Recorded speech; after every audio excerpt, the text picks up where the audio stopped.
Day video. நமக்கு மார்னிங்கில் எந்த ஒர்க்குமே கிடையாது. 8:30க்கு எழுந்திரிச்சி டீ குடிச்சிட்டு அப்படியே இந்த செடி பார்க்குறது தான் நம்ம ஒர்க்கு. நம்ம தக்காளி பச்சை மிளகாய் போடலான்னும் போது வராது. நம்ம வராதுன்னு சொல்லி தூக்கி போடும் போது தான் வரும்.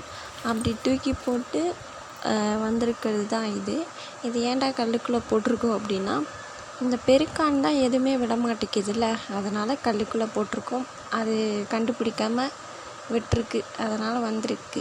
இன்றைக்கி நம்ம அதை பிடுங்கி தனியாக நட போகிறோம். நல்லா வேர்லாம் ஓரளவுக்கு வந்திருக்கு.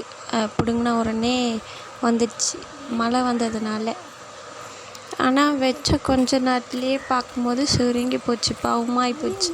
ஆனால் வீட்டில் மம்மி இல்லை வந்துடும், மழை வருதில்ல அதனால் வந்துடும் அப்படின்னு சொல்லியிருக்காங்க. பார்க்கலாம். என் வீடியோ பார்க்குறவங்க ஒரு சப்ஸ்கிரைப் பண்ணிவிட்டு பாருங்கள். தேங்க்யூ ஃபார் வாட்சிங்.